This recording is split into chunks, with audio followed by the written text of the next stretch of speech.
Yeah! Pokemon! Geek, geek. Pokemon Snap! Snap in a Pokemon! Pokemon! Hey, Pikachu! Pose! Pose for me, Pikachu, pose! Pose! Look, do you want to be famous? Do you want to be? Do you want to be? Hey, dude, no!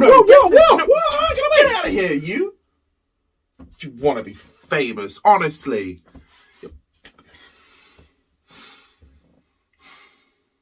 Pokemon Snap today.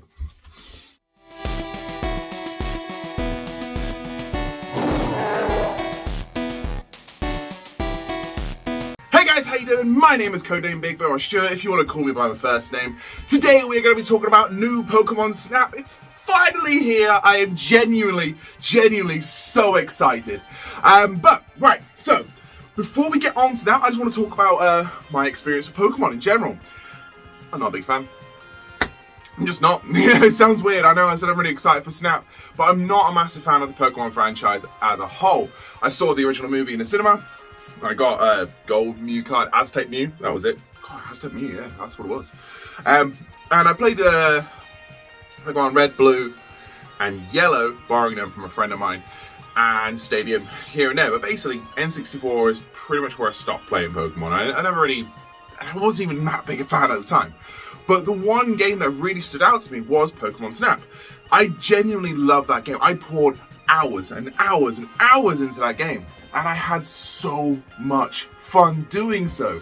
And it was just mainly because it wasn't like any other Pokemon game. You actually saw the Pokemon in their own environments, interacting with each other. You can even get them to evolve. You can do all sorts of stuff. I mean, the best example is Pikachu surfing. The first level you're on, as soon as you get an apple, you can make Pikachu surf, which is pretty cool, to be fair. I really enjoy it. And it's just really good fun that way. And I really loved it. And like I say, Pokemon Snap on the N64 was probably my favorite, is my favorite Pokemon game of all time. And that includes new Pokemon Snap. But let me explain. So new Pokemon Snap has come out in the last week or so, and it's honestly a gorgeous game. It looks incredible.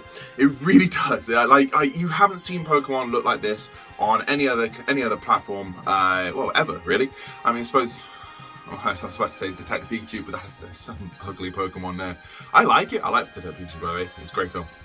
Again, you haven't seen Pokemon look this good. In general, and that's purely because these levels are on rails. They're like on rails levels. They're a select amount of time.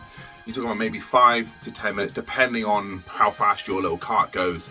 And the Pokemon will do set things during a set period of time as well, so they can really focus in on and kind of get those environments, make everything look really good and lush.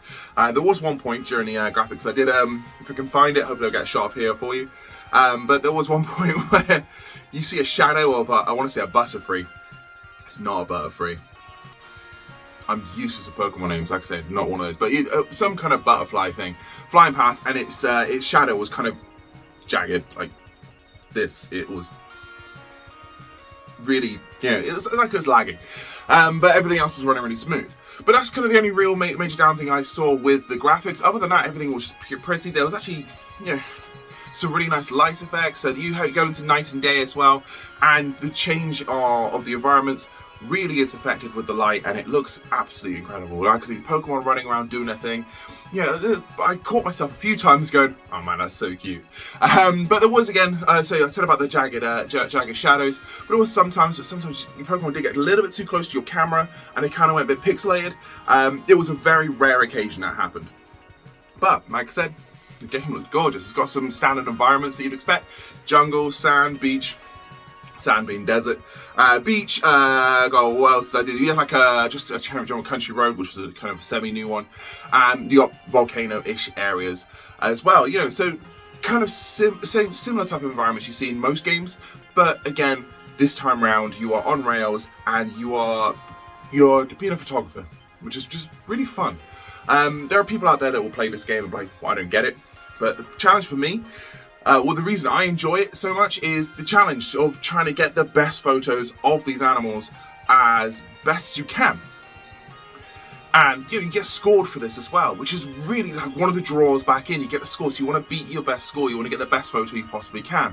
For instance, I have been trying so hard to get a Pidgeot to pick up a Magikarp and get the picture of it like in full flight, and just constantly messing up, and it's driving me nuts because I keep messing up and I keep getting the wrong time, I keep getting the camera in the wrong position, and it just, yeah, absolute madness. But one day I'm going to get it and I'm going to be really satisfied with this picture. The other things as well, you can get pretty much the same image of, say, I don't know, a Caterpie and or an Arbok. Arbok? Yeah, Arbok. And yeah, you can get the pretty much same picture, but they've got a slight different pose, they're slightly facing you, and it just improves the score, then some. You want to get these diamond scores as well. You got 4 chances for each and every Pokemon, really. You got a 1-star photo to a 4-star photo, and I believe there might be secret extra stars as well, depending on what it is, but 4-star photos. And with each star, you have a bronze to diamond rank as well. And again, you want to get the diamond ranks as best you can. This does, however, mean that within your Pokedex, you can't save your favorite photos, for instance, but you can save your favorite photos separately as well, and you can post them to Facebook. You can re-edit these photos as well, which is a really nice feature that you didn't have in the original N64 version. And you can put like frames, you can do filters, you can add text, you can post them to social media. You can have loads of fun this way, because with the original Pokemon Snap, you actually you could have taken your memory card to, I think it was McDonald's or a Blockbuster or wherever it was, and you can actually print out those photos as well that you've taken, which is really great. But obviously, that was N64 graphics, and as great as that game looked, it was still kind of jagged and, you know, nasty looking at the same time. And also these photos printed out, and they were really kind of not very good either. I actually never got to really see one of these machines in live action.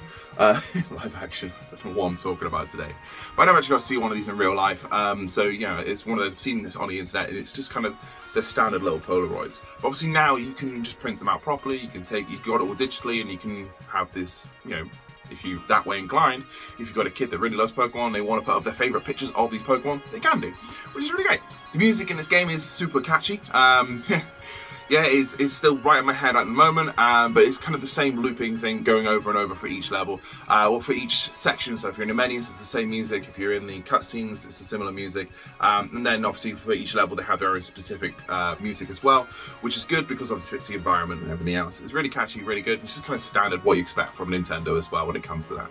Talking about each level, there are several different versions of said level. So you have a day and a night version, and then you have like a boss level area, which is different to the main section of the level, and you gotta find one legendary creature, for instance. Again, you'll see some imagery now, but you have the day and night, as I said before, and the day and night brings out different Pokemon. Again, you didn't have this in the N64 version, and you have different Pokemon come out and do different things, and you can interact with them differently as well, using your items, which is like your flute, your apple, and your Pestiball. It's not the names for any of those items, they are all the N64 names, but essentially they're the same thing. You know, you have an apple that can attract a creature to get closer to you, so you can get a better shot, they can easily get happy. You can have the flute to make them dance, or you can kind of wake them up, or make them do something else. And then obviously you have your Pestiball, which is to actually illuminates them in this one, but the Pestiball kind of, you know, irritates the creature in a certain way so it can do something else. So for instance, I found throwing one at a Dugtrio, he would jump up in the air in a certain level at a certain time. But certain levels as well also change. So if you're doing your first run, you do a very good successful run, you'll go to level 2. You can level up your character to level 2, or level up the level to level 2. And that means I haven't found a way to go back to the level 1 to get certain shots that I know are there I wanted to catch before. So there is some checks and balances with that. And obviously we played these levels over and over again as well, so you got to select the level. You can't select the level that you want to go, or the version of the level you want to go, because each version has all the Pokemon there, but all do different things. And I believe even at level 3, or the max level, you have all the opportunities to get the things that you wanted to get through these challenges that you can also get issued by characters within the game. So for instance, there is a challenge to get Pidgeot catching Magikarp with his talons out of the water.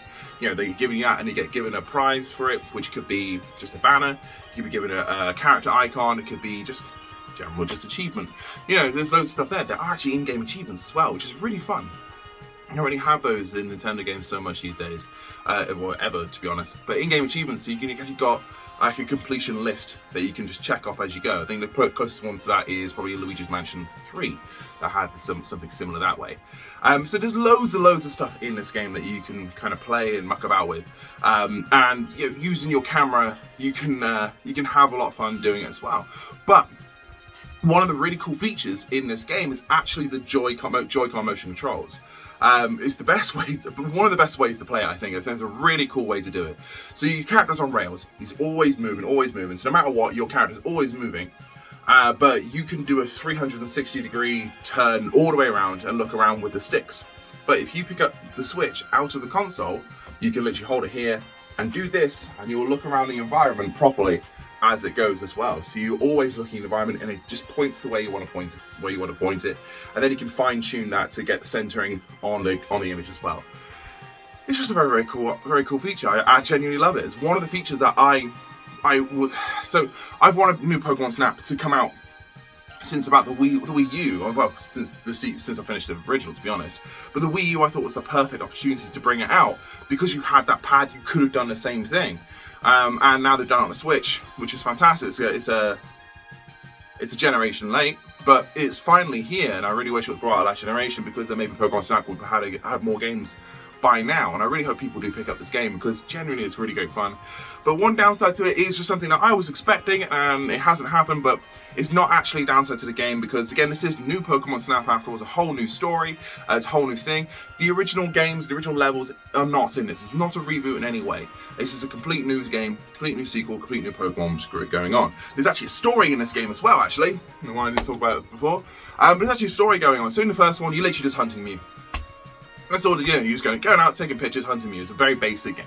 This one, you are doing the same things. You're basically hunting Illumini Pokemon, so the ones that light up and give off this glow for this research, and you're kind of doing as much research as you can to kind of discover this and unlock new powers, unlock new pathways to progress through the game. And you're meeting new characters, you're meeting new people. So in the first game, there was literally 2 characters. It was Professor Oak and Snap himself. I don't remember his actual name. And this one, it's like 5 or 6 different characters, and they all kind of interact with each other during cutscenes. But one thing I don't like about the cutscenes is the fact it's not fully voiced. It's really annoying. I don't understand why games do this. They have like a tiny little section that has fully animated cutscene, and it's fully voiced, and oops, didn't mean to do that. It's fully voiced, but then all of a sudden it'll do something like this. Okay.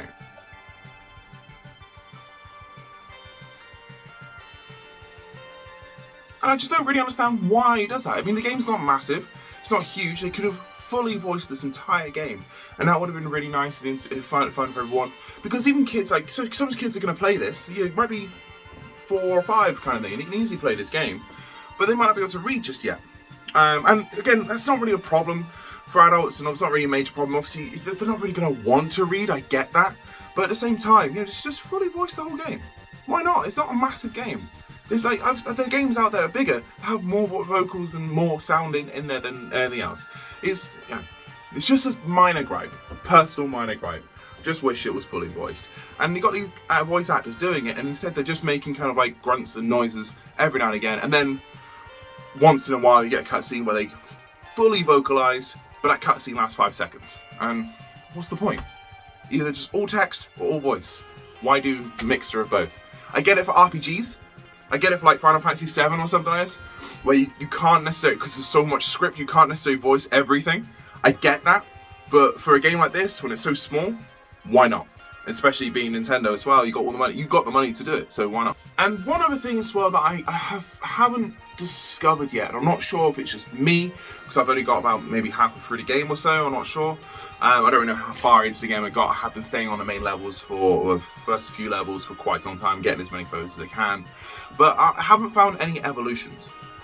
I'm not sure if they're even in this game.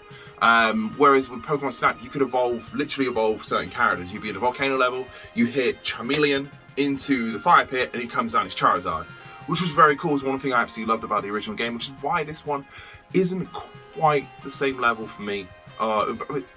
For the N64 version, that's probably nostalgia more than anything else. This game is actually better. It's better in a lot of ways. I think just nostalgia-wise, it's just not quite there for me. But So at the beginning of this video, I said N64 version was the best Pokemon game. It's a lie. This one is. This is a much better game. It is genuinely fantastic. I really am enjoying it. I'm having a great time doing it. I've been playing for hours and hours, and I'm nowhere near done yet. I'm still discovering new things, which is great. But like I said, no evolutions. I'm not sure. I have heard Mew is in this game, so I will be hunting a Mew because I'm getting my photo of Mew, man. It's just happening. But would I recommend this game? For everybody, yes, 100%. There's a great little bit of challenge in there, there's a little bit of story there for you as well. If you're into chill out games, you can play this one. If you kind of just prefer like Dark Souls, if you do prefer games like this, games like that, sorry, give this game a go, especially if you like Pokemon in general. There's a real kind of sense of achievement when you get those 4 stars and get those 4-star diamond photos, or you get that picture that just looks really good fun, or you get one that's really cute. There's so much fun to have with this game. Yes, it is essentially an on-rail shooter. Yes, you do replay the levels over and over again, but there's so much going on in these levels that you're not going to see it all on the first time anyway, and you have to play it over and over again to see all of these levels, see all these creatures and interactions going on. And there's so much you can do to make these characters. You can make them dance, you can wake them up so they can dance and do something, or you can have them kind of semi-battle, which is good fun. I really enjoy that. So there's loads of stuff to do here. So would I recommend it? Yes, I would. Yeah, I would. I'm just going to go here now. Right guys, so that was my review of new Pokemon Snap. I genuinely love this game, as I said like 1,000 times just a second ago. But yeah, if you like this video, please like, share, subscribe, leave a comment below. Let me know what you think as well. Let me know if you enjoy things, and if you know if there's evolutions in this game, please let me know. I'm not looking up at YouTube channels, YouTube videos at all, or any kind of tutorials. I'm trying to go for it myself, but just let me know if evolutions do exist in this game, and I'm going to do my best to hunt them down. The footage for this game, I'm sorry about it. I was so engrossed in taking the pictures for this game, I actually forgot to record a lot of the footage using a Switch button, so I don't have anything to record a video straight away. But yeah, so I do apologise for repeat imagery that you may have seen, and also limited on the first few levels as well. That's one of those. But yeah, anyway, like, share, subscribe, put a comment down below. We've got plenty of videos here on Respawning. Most of all, guys, have a nice day. Don't forget to be nice to each other, yeah?